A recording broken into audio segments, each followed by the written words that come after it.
Hello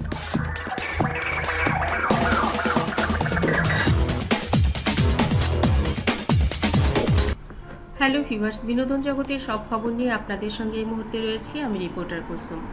কখনো কখনো একটা পরিবারে ভালোবাসার এমন কিছু মুহূর্ত থাকে যেগুলো ক্যামেরার ফ্ল্যাশ ছাড়াও অমলিন থেকে যায়। আজ আমরা দেখব অপু বিশ্বাসের শাশুড়ির চোখে নাতি জয় আর পুত্রবধূ অপু বিশ্বাসের প্রতি ভালোবাসা কেমন, আর কেন অপু নিজেই বলেছেন এই ভালোবাসাই আমার ছেলের জীবনের আশীর্বাদ। শাশুড়ির চোখে নাতি জয়। জন্ম থেকে জয় ছিল পরিবারের সবার নয়নের মণি, কিন্তু সবচেয়ে বেশি ভালোবাসা পেয়েছে তার দাদুর কাছ থেকে। আগে যখন নানু ছিল তখন নানুর কাছ থেকেই পেয়েছে সবচাইতে বেশি ভালোবাসা। অপু বিশ্বাস বলেন, আমার মা যখন বেঁচে ছিলেন, জয়ের পাশে ছিলেন, তখন তাকে দেখে মনে হয় যেন আমার মা হয়েছেন। জয় যদি একটু কাশিও দিত, মা দৌড়ে গিয়ে আদর করে কপালে হাত রাখতেন, খাওয়ার সময় নিজের হাতে খাইয়ে দিতেন। জয়কেও একবার বলতে শোনা গেছে, নানু তুমি আমার বেস্ট ফ্রেন্ড। শাশুড়ি জামাই সম্পর্কের মিষ্টি গল্প। শাকিব খান যখন জয়কে নিয়ে সময় কাটাতে আসতেন, তখন অপু বিশ্বাসের মা যেন অন্যরকম আনন্দ পেতেন। শাকিব জামাই না, আমার বড় ছেলে, এমন কথা নাকি বারবার বলতেন সুপারস্টার শাকিব খানের শাশুড়ি। একবার শাকিব মজা করে বলেন, আম্মু আপনার হাতের দুধ চিরা না খেলে দিনটাই শুরু হয় না। ওই দিন একসাথে সকালের নাস্তা খেয়েছেন শাশুড়ি জামাই নাতি। এমন দৃশ্য দেখে চোখ ভিজে গিয়েছিল অপু বিশ্বাসেরও। জয় নিজের দাদিকে বলে দাদিমা, ওর খেলনার নতুন কিছু আসলেই দাদিকে দেখায় আগে। একবার একটা স্কুল প্রজেক্টে জয় লিখেছিল, আমার প্রিয় মানুষ আমার দাদিমা।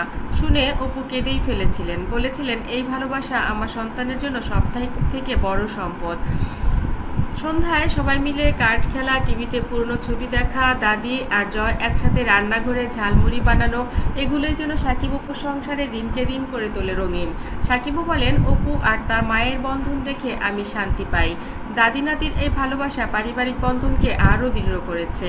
শুধু সিনেমার হিরো না, বাস্তব জীবনেও তিনি এমন এক গল্পের অংশ যা আজকের দর্শকের হৃদয় ছুঁয়ে যাবে। একবার জয় খুব অসুস্থ হয়ে পড়েছিল। সাকিব তখন শুটিং ফেলে ছুটে আসেন। নানু নাকি সারা রাত জেগে জয়কে পাশে বসিয়ে রাখেন, পা টিপে দেন, গান শুনিয়ে ঘুম পাড়ান। অপু বলেন, আমার মা যদি না থাকতেন তাহলে আমি হয়তো এই জীবনে এত শান্তিতে কাটাতেই পারতাম না। এটা কোনো গল্প নয়, এটা বাস্তব। এমন একটা ভালোবাসা যা হাজারো পরিবারে অনুপস্থিত, অথচ প্রয়োজনীয়। আজকের দুনিয়ায় যেখানে শাশুড়ি পরে টানা পড়েন কিংবা পরিবার ভাঙনের গল্পই বেশি শোনা যায়, সেখানে সাকিব অপুর পরিবার যেন এক উজ্জ্বল ব্যতিক্রম। একদিকে অপু বিশ্বাস, যিনি তার মায়ের আদরে সন্তান বড় করছেন, অন্যদিকে সাকিব, যিনি সেই পরিবারের সাথে মিশে গেছেন, আর মাঝখানে সেই হাসি খুশি রাজপুত্র ছোট্ট জয়, যাকে ঘিরেই একটা সংসার আবার নতুন করে বেঁচে উঠেছে। একটা ঘরে যখন এমন ভালোবাসা থাকে, তখন সেটা রাজপ্রাসাদের চেয়েও দামি হয়ে যায়। আপনারা যদি এমন পারিবারিক গল্প পছন্দ করেন তাহলে লাইক দিয়ে আমাদের উৎসাহ দিন, কমেন্টে লিখে জানান আপনার দাদু বা দাদির সাথে এমন স্মৃতি কি আছে। আর আগামীকাল আরও চমৎকার গল্প নিয়ে আপনাদের সঙ্গেই থাকছি। ভিডিওটি ভালো লাগলে লাইক, কমেন্ট, শেয়ার দিন এবং পরবর্তী পর্ব পেতে সাবস্ক্রাইব করতে একেবারেই ভুলবেন না।